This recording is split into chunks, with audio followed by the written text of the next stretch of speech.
Abram suas Bíblias, irmãos, em Marcos, capítulo 2. Finalmente, chegamos no segundo capítulo deste evangelho que estamos analisando. Marcos, capítulo 2. Nós veremos hoje a partir do versículo 1. Marcos, capítulo 2, a partir do versículo 1. Nós já vimos capítulo 1 de Marcos, desde lá do princípio do Evangelho de Jesus Cristo, mostrando como Marcos apresenta Cristo como aquele que vem para servir e dar a sua vida em resgate do seu povo, e por isso que nós já vimos que Marcos tem em mente o livro do profeta Isaías, mostrando o servo sofredor, e apresenta Cristo não como aquele que tem uma genealogia real, como Mateus faz, não aquele que tem uma genealogia que ligadão, como Lucas faz, mas alguém que vem para servir. Agora, não é por causa disso que Marcos vai deixar de lado a defesa da divindade de Cristo.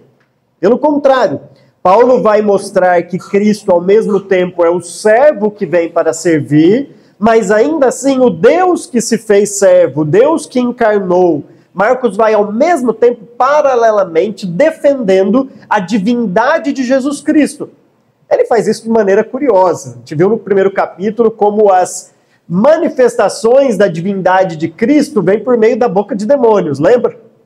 Bem sabemos quem tu és, o Filho de Deus. Aquilo que Jesus fala para eles calarem e não falarem. Mas Marcos coloca estas frases na boca dos demônios, o que é bem interessante e curioso ele registrar isso. Mas aqui no capítulo 2, nós talvez temos, até aqui o que nós vimos, uma clara demonstração da divindade de Jesus Cristo. Vamos ler os 12 primeiros versículos de Marcos, capítulo 2, por favor, acompanhe na sua Bíblia. Diz assim: poucos dias depois, tendo Jesus entrado novamente em Cafarnaum, o povo ouviu falar que ele estava em casa. Então muita gente se reuniu ali, de forma que não havia lugar nem junto à porta, e ele lhes pregava a palavra. Vieram alguns homens, trazendo-lhe um paralítico, carregado por 4 deles. Não podendo levá-lo até Jesus por causa da multidão, removeram parte da cobertura do lugar onde Jesus estava e pela abertura no teto baixaram a maca em que estava deitado o paralítico. Vendo a fé que eles tinham, Jesus disse ao paralítico: filho, os seus pecados estão perdoados. Estavam sentados ali alguns mestres da lei, raciocinando em seu íntimo: porque este homem fala assim, está blasfemando. Quem pode perdoar pecados a não ser somente Deus? Jesus percebeu logo em seu espírito que era isso que eles estavam pensando. E lhes disse: por que vocês estão remoendo estas coisas em seu coração? Que é mais fácil dizer ao paralítico: seus pecados estão perdoados? Ou levante-se, pegue a sua maca e ande. Mas, para que vocês saibam que o Filho do Homem tem na terra autoridade para perdoar pecados, disse ao paralítico: eu lhe digo, levante-se, pegue a sua maca e vá para casa. Ele se levantou, pegou a maca e saiu à vista de todos, que atônitos glorificaram a Deus, dizendo: nunca vimos nada igual. Deus, nós oramos para que o Senhor nos dirija nesta noite mais uma exposição da Tua Palavra, como temos aprendido neste Evangelho tão sublime que é o Evangelho de Marcos. Deus, nos ajude a compreender este texto e também sairmos daqui transformados pela Tua Palavra. Fazemos isso em nome de Jesus Cristo. Amém. Existem algumas situações que você precisa ter muita certeza daquilo que você fala. Quase que uma autoridade para você poder falar aquilo que você está falando. Imagine se alguém chega na sua casa, sabe aquela piadinha de que a pessoa chega na sua casa? Que a pessoa chega na sua casa e fala assim: sinta-se em casa, sendo que está na sua casa. Aquela piada que todo mundo faz. Obviamente, se alguém fala sério isso e não como uma piada, você vai dizer: espera aí, você está na minha casa, eu tenho autoridade aqui para falar isso, você não. Perceba, algumas frases que a gente faz, né, se eu estou na casa de alguém, eu não posso chegar e falar assim, fique à vontade, abra a geladeira, pega alguma coisa ali, eu estou na casa de outra pessoa, não sei que eu esteja na casa da sogra, né? Aí tá liberado, né? Você pode ficar mais à vontade. Mas se você não estiver na casa de um parente, tudo, você não vai chegar e dizer para outras pessoas o que essa pessoa pode fazer ou não. Você tem que perguntar para o dono da casa, você tem que perguntar, na verdade, para quem manda ali se pode fazer algo ou não. Na Bíblia tem algumas frases dessas que são interessantes. Tá? E eu não sei o que... Bom, os personagens devem ter muita fé realmente, porque eu ficaria com aquela angústia no fundo, assim. Você imagina Eliseu dizendo lá para Naamã, vai lá se banhar 7 vezes, volta aqui que você vai estar purificado. Você imagina ele esperando e falou assim, já pensou se ele não volta purificado? Ou quando Pedro, João lá estavam andando ali, né, em Atos, comecinho de Atos, e fala assim, ó, não tenho ouro nem prata, mas o que eu tenho eu te dou, levante-se e anda. Já pensou se esse rapaz não levanta? Sabe aquela convicção, aquela autoridade de dizer algo e saber que aquilo vai acontecer realmente por causa da autoridade em que é dito isso. E é exatamente sobre isso que esse texto fala. Algo que Jesus disse que revela a sua autoridade e depois, obviamente, ele prova que ele poderia dizer aquilo mostrando a sua autoridade pelo milagre que ele faz. Entendeu? Ficou meio confuso, mas entenderam. A gente vai explicando o texto, vocês vão entendendo. Lembra que Marcos, ele é bem sucinto em algumas abordagens. Então o texto simplesmente diz que poucos dias depois, passado um tempo, nós não sabemos quanto tempo, tendo Jesus entrado novamente em Cafarnaum, vocês vão lembrar que foi exatamente em Cafarnaum, aqui em Marcos, que Jesus inicia o seu, pelo menos o que Marcos relata dos milagres, porque foi em Cafarnaum que Jesus encontrou lá a sogra de Pedro doente e foi na casa dela curar. E foi em Cafarnaum que foi a primeira cidade ali mesmo, naquela região, em que Jesus atingiu uma fama. Lembra? Todo mundo, aquela mensagem que o Vinícius pregou, de que toda a cidade reuniu a porta ali da casa da sogra de Pedro, justamente para que Jesus curasse e expulsasse os demônios. Depois de lá, Jesus vai para outros lugares, mas então ele volta agora em Cafarnaum. E é interessante que Marcos solta uma nota aqui, que ele nem explica muito, né? Ele fala assim, o povo ouviu falar que ele estava em casa. E a construção sugere aqui realmente que esta casa pertence a Jesus. Ou seja, Jesus tinha uma casa em Cafarnaum. A gente não sabe se a casa era da família dele, de fato, é uma casa que a família dele possuía ali, ele ia para lá, ou que era muito comum também que ele houvesse algumas famílias que o ajudavam tanto, como por exemplo lá em Betânia, casa de Lázaro, Marta e Maria, em que ele chamava de sua casa, por constantemente estar lá.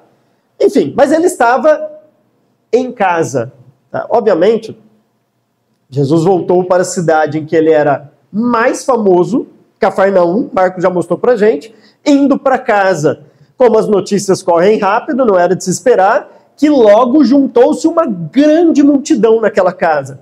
Agora, para descrever isso, Marcos vai usar uma linguagem, e a gente vai agora colocar um pouco de cor no seu texto, mostrando como Marcos escreve isso de maneira a cutucar os fariseus, os mestres da lei. E eles estavam ali presentes. Porque o texto diz assim no versículo 2, então muita gente se reuniu ali, de forma que não havia lugar nem junto à porta, e ele lhes pregava a palavra. A palavra que Marcos usa aqui para eles se reuniram era a palavra grega que levava o nome da sinagoga. O verbo sinagogue, que é o verbo reunir, é usado aqui. Sinagoga, na verdade, é no lugar da reunião. Mas veja, na língua original você tinha outras maneiras de dizer que as pessoas se reuniram num determinado lugar. Mas quando Marcos usa essa palavra e ainda mostra que Jesus de lá, da sua casa, ensinava a palavra, então você tem as pessoas se reunindo, como numa sinagoga, e Jesus Cristo ensinando a palavra.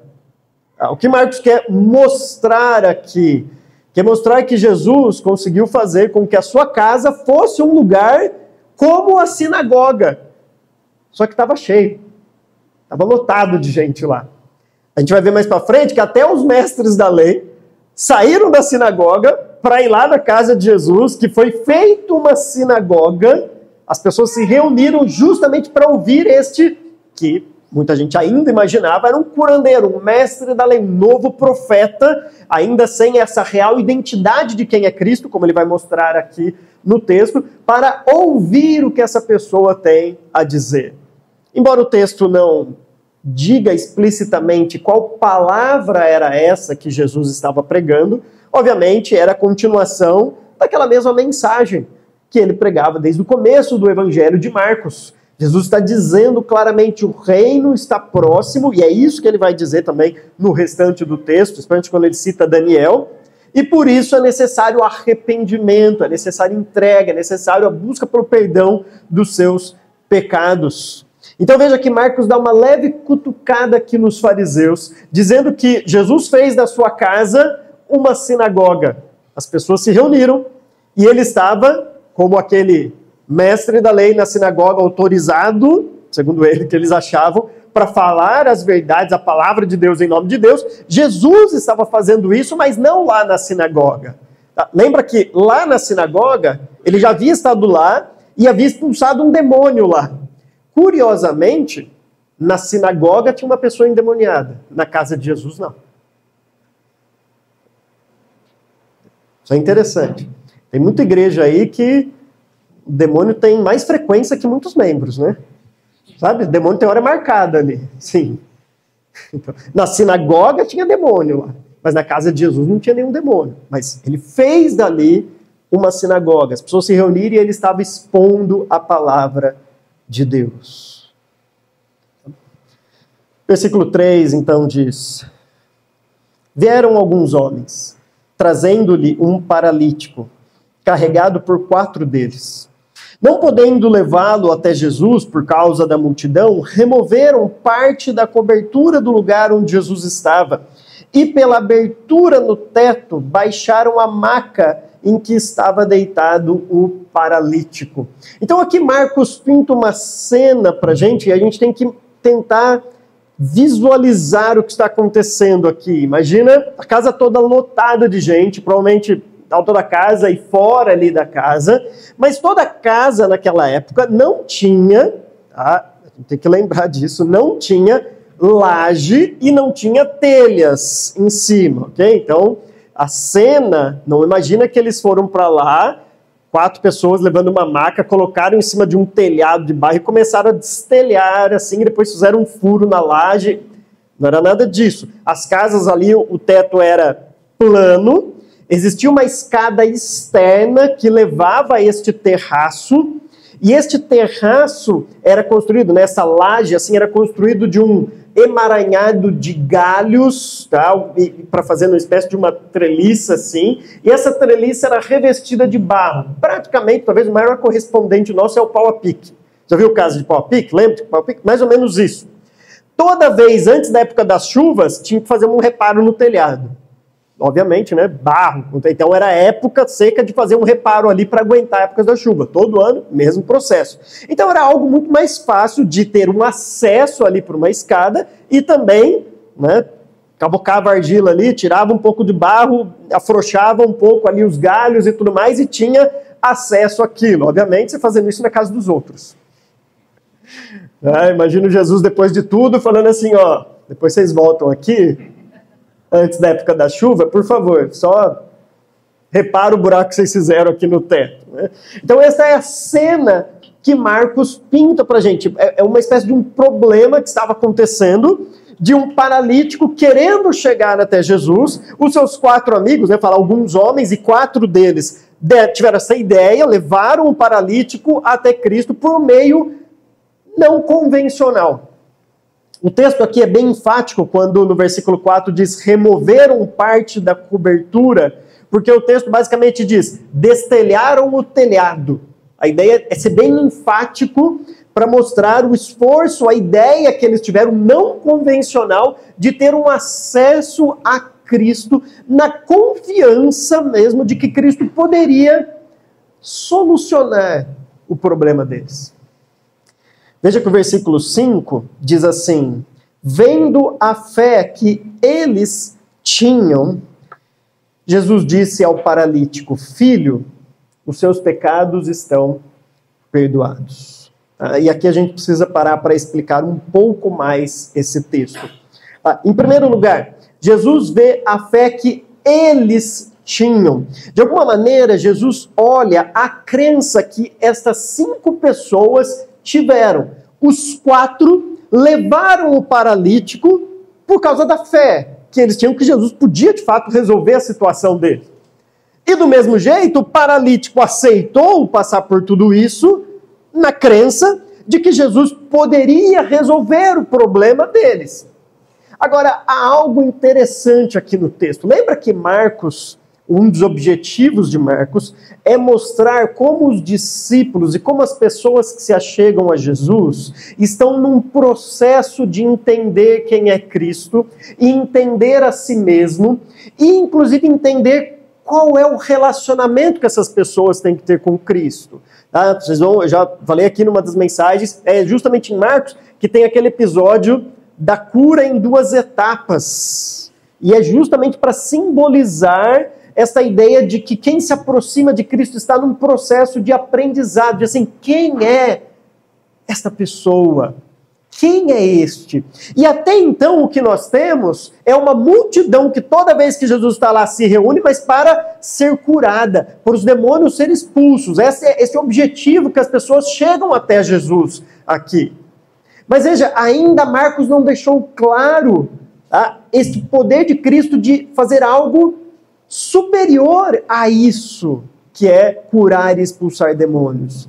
Mas as pessoas estão construindo este entendimento de quem é Cristo, e Marcos está mostrando isso para a gente.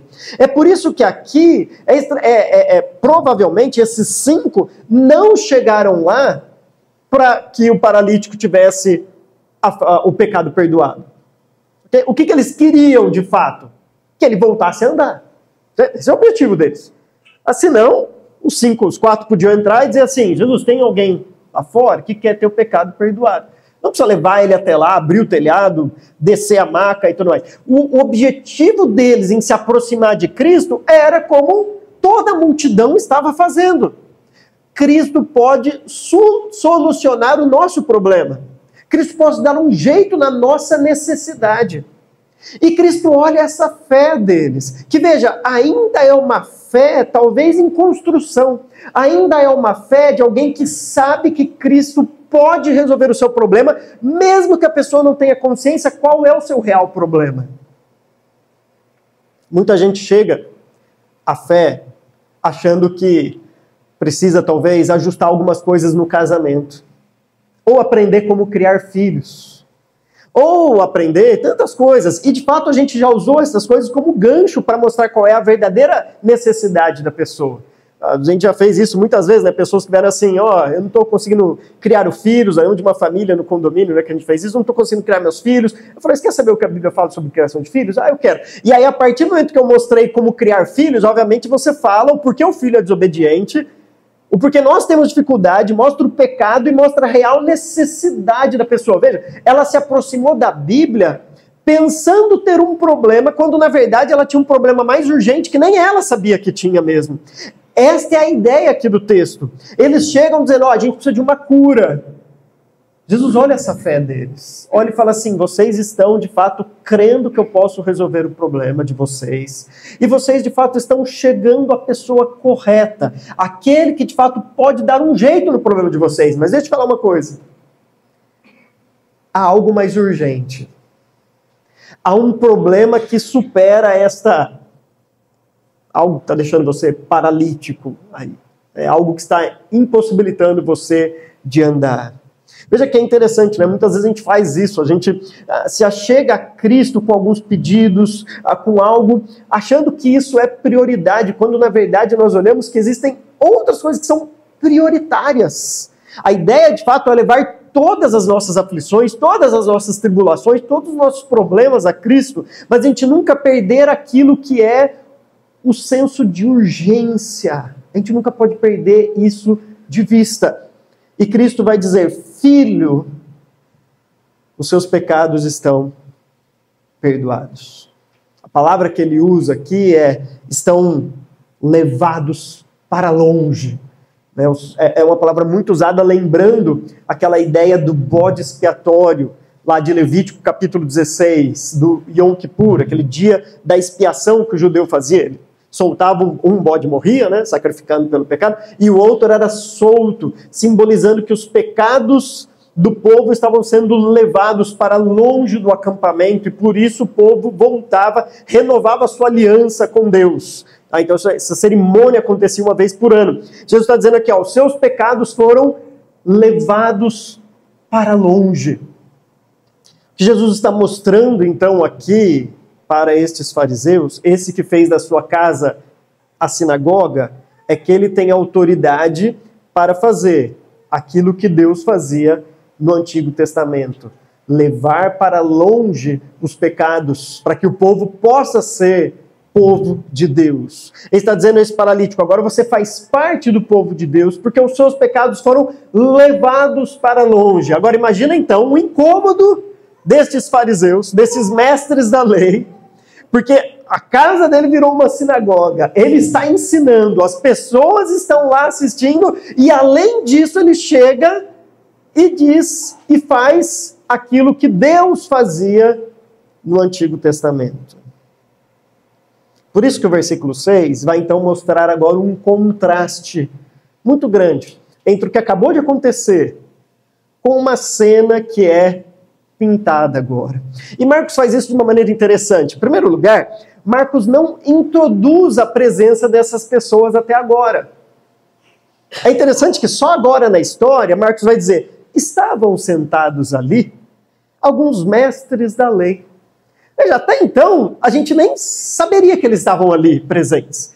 Parece que o povão foi se reunir na casa de Cristo para ouvir Jesus falar e estavam presenciando esta cena de milagre. Aí Marcos diz: eu esqueci de mencionar, tinha umas pessoas ali sentadas também, os mestres da lei, as pessoas cultas do judaísmo, os escribas, aqueles que diziam ser os verdadeiros intérpretes da lei. Eles estavam ali sentados. Agora veja o contraste. Por que Marcos diz que eles estavam sentados ali? Para fazer justamente contraste com aquele paralítico que teve que entrar pelo teto. Você já pensou isso? Já pensou a igreja aqui, cheia de gente crente, e um descrente lá fora, assim, tentando entrar e não conseguir para ouvir a palavra de Deus? E o pessoal: dá licença, não tem lugar para você, que a gente está, sabe? É mais ou menos isso que Marcos está querendo dizer. Eles pegando todos os lugares, sentando ali confortavelmente para ouvir este mestre dizer que eles nem criam nisso, contrastando com a fé daquele que de fato cria em quem Cristo era, coisa que eles não faziam, e que não podia ter acesso. Eles não conseguiam entrar ali na casa para ter acesso a Cristo, enquanto esses mestres da lei estavam ali, bonitinhos, sentados, confortáveis, pegaram pipoquinho, você estava na primeira cadeira. Alguém tem uma almofada para eu colocar aqui? Só para eu ficar muito tempo aqui? Estavam ali tranquilos. Então veja que a fé deles contrasta com a fé daqueles 5 homens, e ao mesmo tempo que a atitude deles contrasta com a atitude dos 5 homens. Se de fato eles fossem esses mestres da lei que eles diziam ser, o que eles deveriam fazer era auxiliar as pessoas a chegar até Deus. Mas é justamente o contrário que Cristo vai dizer para eles. Cristo fala assim para eles, lá no livro de Mateus, fala assim: além de vocês não estarem no caminho para o reino dos céus, ainda vocês prejudicam outros de ir. Vocês atrapalham as pessoas de conhecer o caminho da verdade. E Marcos faz isso por meio deste contraste. A fé deles era diferente e a atitude era diferente. Enquanto eles estavam ali sentados, ouvindo, aquele paralítico não conseguia entrar e teve que entrar pelo teto. E eles estavam ali, Marcos diz, raciocinando em seu íntimo: por que este homem fala assim? Está blasfemando. Quem pode perdoar pecados a não ser somente Deus. A fala deles aqui é uma fala, em primeiro lugar, bem pejorativa. Quando eles dizem, a expressão aqui, né? Por que esse homem fala assim? A construção mesmo mostra que eles usam, sabe assim, quem é esse aí? Sabe quando a gente nem fala o nome da pessoa? Quem é esse cara para pensar que ele está... O que ele está fazendo? Sabe aquela fala de dúvida mesmo assim, de questionamento pejorativo? Fala assim, quem é esse ser aí que está fazendo isso daí? Então, essa é a ideia deles, é realmente rebaixando a pessoa de Cristo e não falando nem o nome dele. Nem falando assim, ó, quem é Jesus para fazer, que era o nome dele mesmo. Não, quem é esse aí para dizer aquilo que ele está falando? Quem que ele acha que ele é para poder falar isso? E aí depois eles dizem, está blasfemando. A ideia aqui mesmo está dizendo mal, né? Ele está difamando, obviamente, pelo contexto aqui, o próprio Deus. Porque ele está reivindicando fazer aquilo que só Deus tem autoridade para fazer. E mais, havia uma crença entre os judeus daquela época que de fato Deus ia fazer justiça, mas ele iria fazer justiça no final dos tempos. Ele iria fazer justiça lá quando restaurar todas as coisas. Então o que eles acreditavam, os judeus nesta época, acreditavam que o que o sacerdote fazia naquelas cerimônias de purificação era algo mais ou menos como se legalmente ali, judicialmente, a pessoa pudesse continuar a fazer parte da comunidade. Mas o perdão dos pecados mesmo, aquilo que de fato assim ia garantir a vida eterna para a pessoa e tudo mais, só Deus poderia fazer, e lá na escatologia, lá no fim dos tempos. O que a pessoa tinha que fazer então? Ela tinha que viver de acordo com a lei, seguindo os preceitos da lei, para na esperança de, quem sabe, quando ela estiver diante de Deus, Deus olhar para a vida que ela teve, de obediência ou desobediência a Deus, a lei, e aí sim Deus dá o veredito final. Essa é a ideia. Isso que eles pensavam. Por isso que eles dizem, quem pode perdoar pecados, a não ser somente Deus? É Deus que vai fazer isso. Então veja que na concepção deles, Cristo está blasfemando, ele está fazendo algo que ele não tem autoridade, segundo eles, para fazer. Agora, esta crença dos judeus explica para a gente o porquê Jesus diz assim.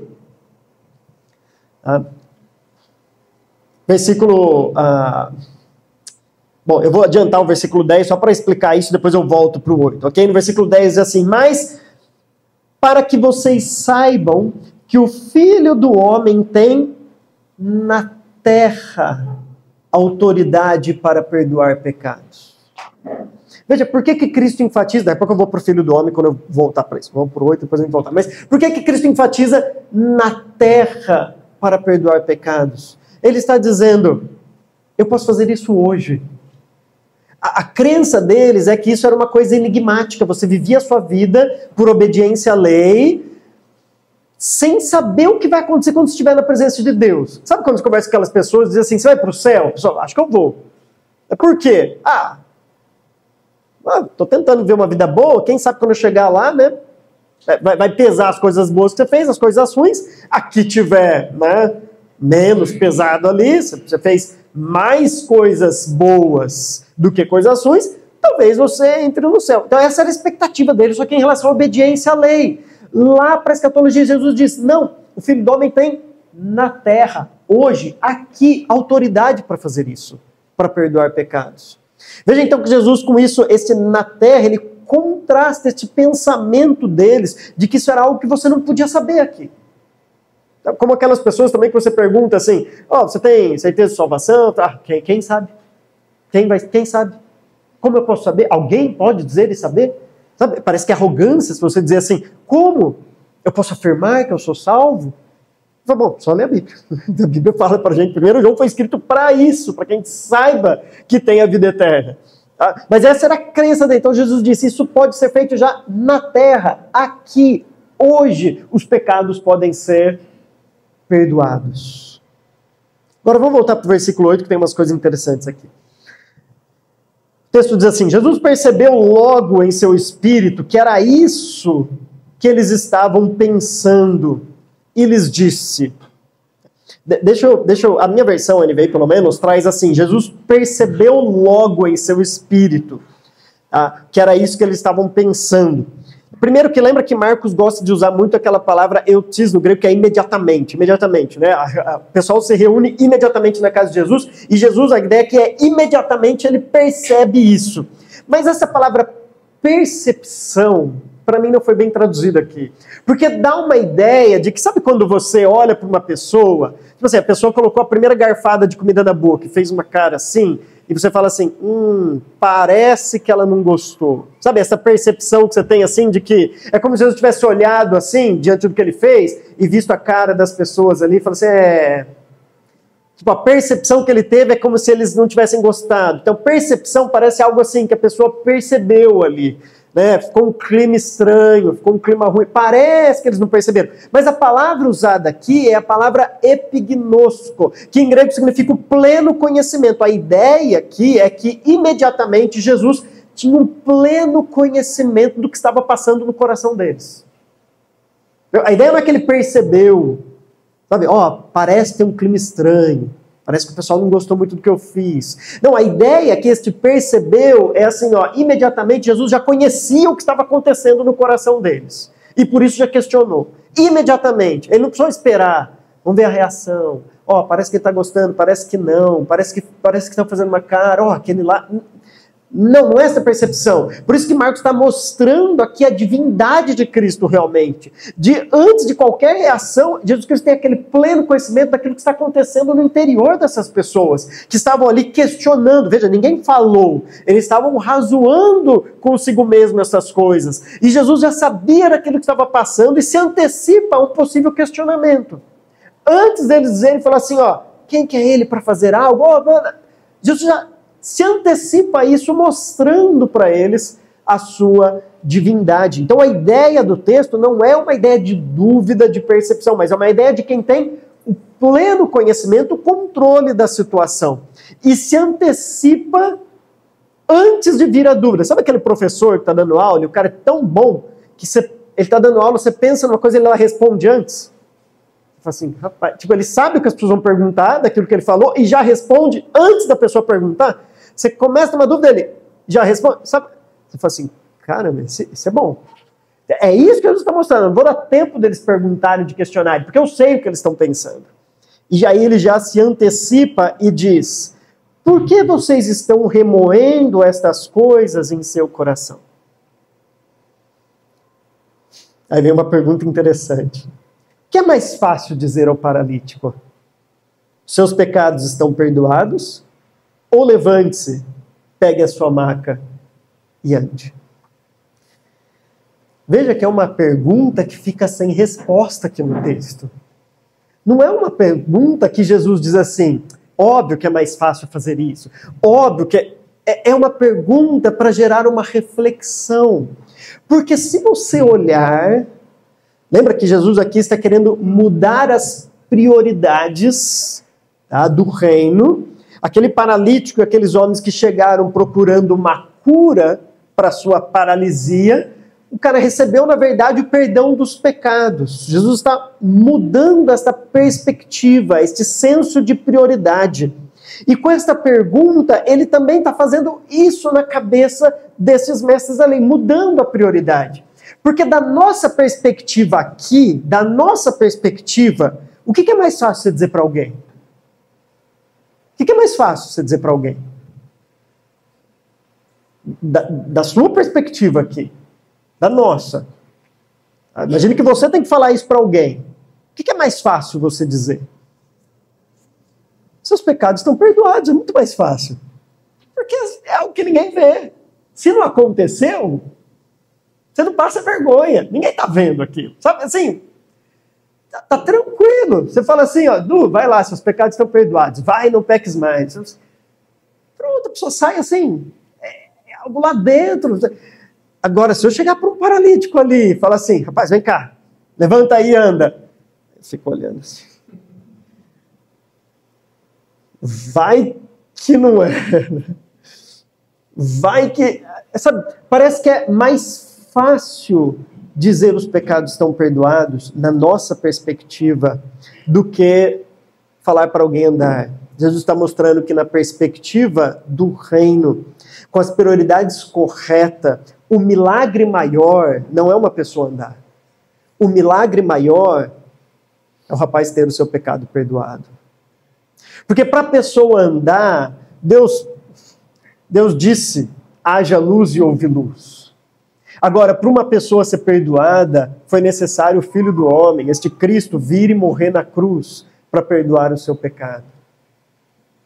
Veja que para acontecer milagres, sempre aconteceram milagres antes da vinda de Cristo.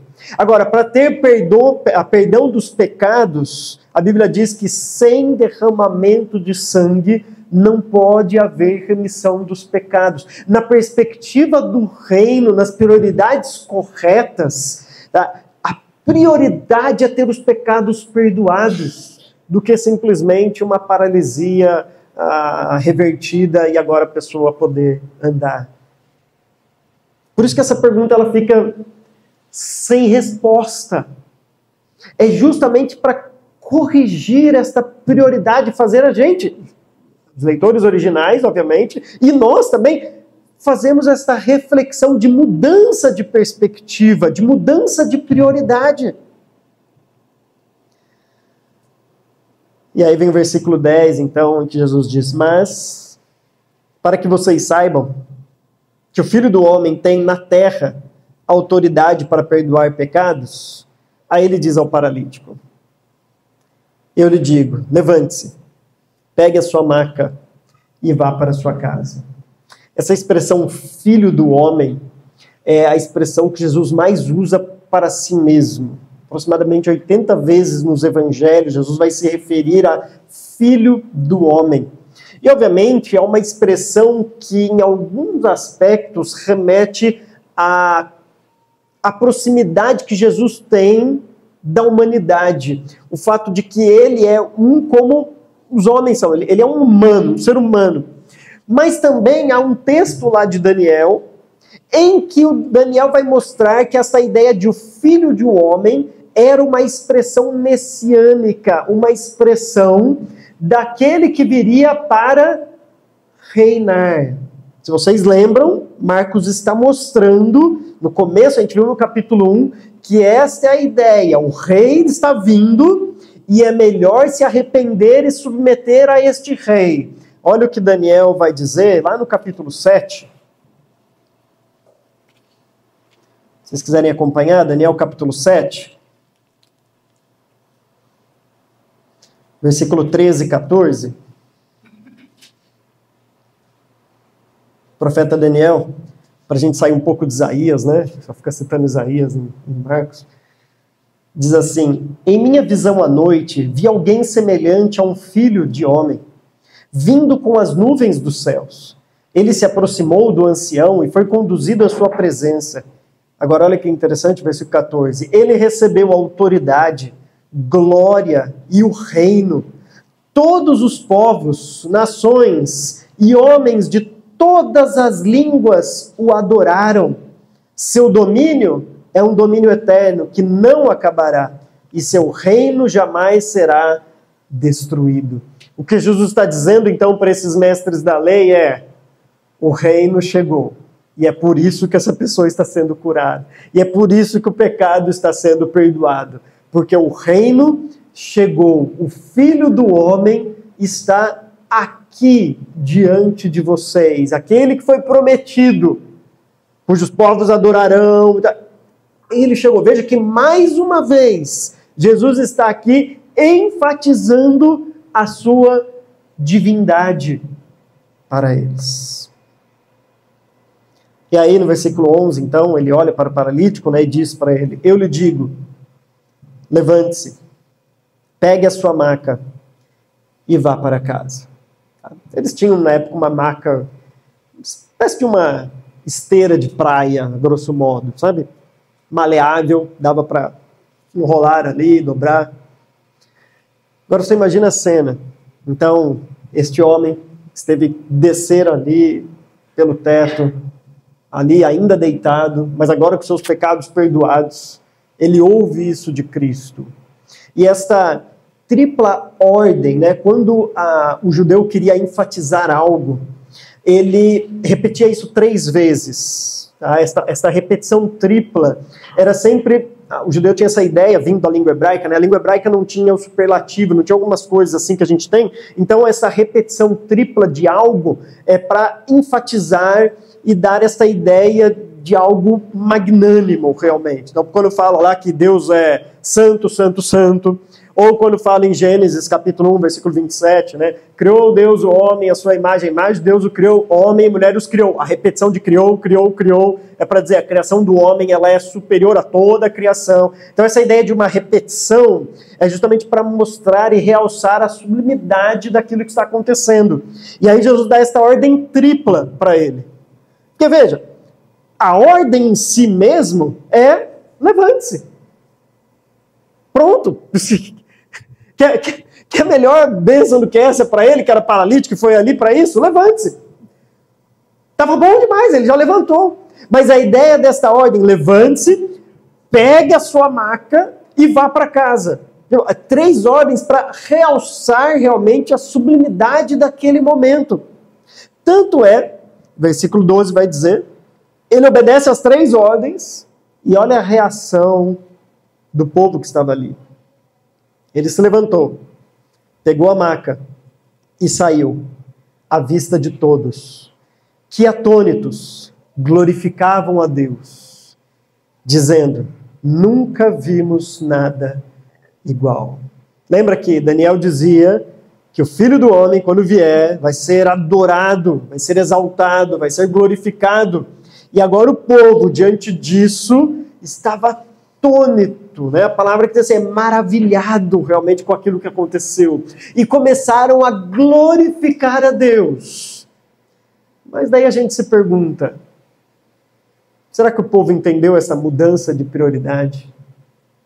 Será que o povo glorificou a Deus quando Jesus falou o pecado está perdoado? Ou só glorificou a Deus quando viu um paralítico andando?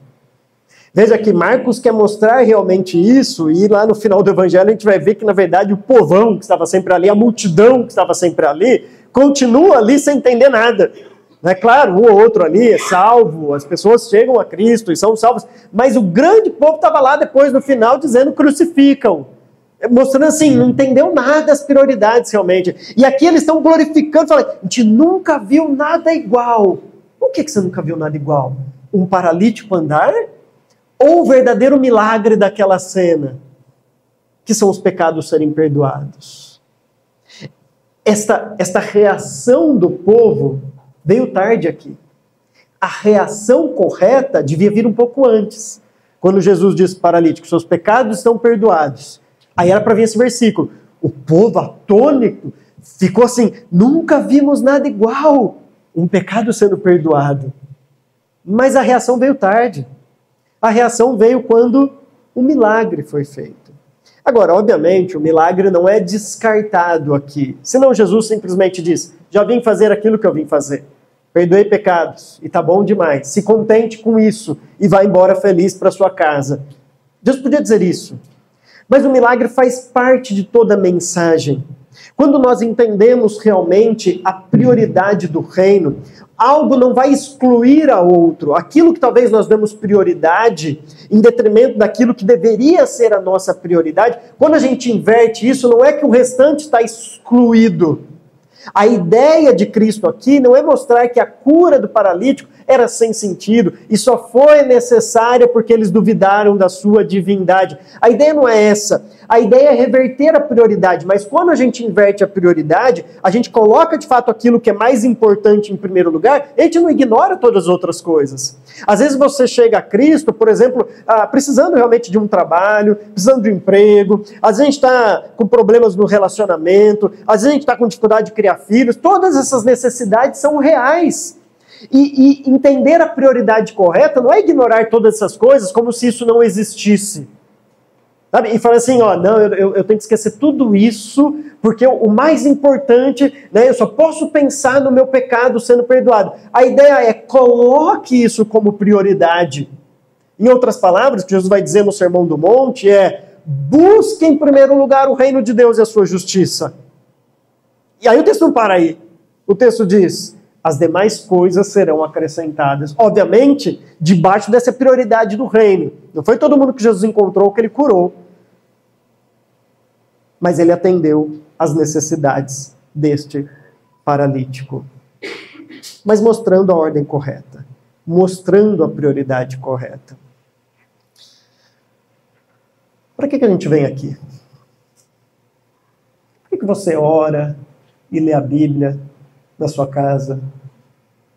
Por que a gente faz devocional com a família? Por que a gente tem esses momentos com Deus, de comunhão com Ele?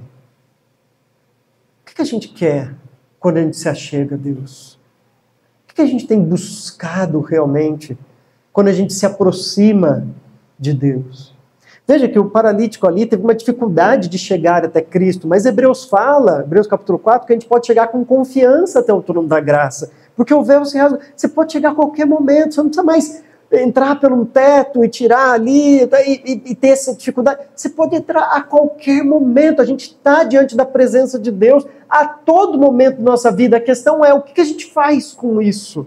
A gente está lá pedindo coisas, dando importância, enfatizando coisas que são secundárias no reino de Deus, ou você de fato está usando aquele tempo com qualidade naquilo que importa realmente? Irmãos, a gente tem que chegar diante de Deus, em primeiro lugar, colocar nossos pecados diante dele. Isso é prioritário. E que adianta você ter suas pernas curadas, uma dor melhorada, um carro novo, um relacionamento resgatado, sendo que isso vai resultar na perdição eterna. O mais importante para a gente chegar diante de Deus e dizer, Deus, sou um pecador. Careço da tua graça, da tua misericórdia. Perdoe os meus pecados. Perdoe talvez porque eu tenho buscado nisto que eu desejo, que não é descartado. Mas muitas vezes a minha felicidade está naquilo. E a minha oração bate, a minha busca bate sempre naquilo. O que é prioridade para mim, Deus? Deve ser o meu relacionamento contigo. Esta é a mudança de prioridade que o texto está mostrando para a gente. E eu espero que a gente continue se achegando a Deus. A gente continue buscando a Deus, como esse paralítico fez, com fé, mas com as prioridades corretas. E que Ele nos ajude e nos abençoe nisso, irmãos. Amém.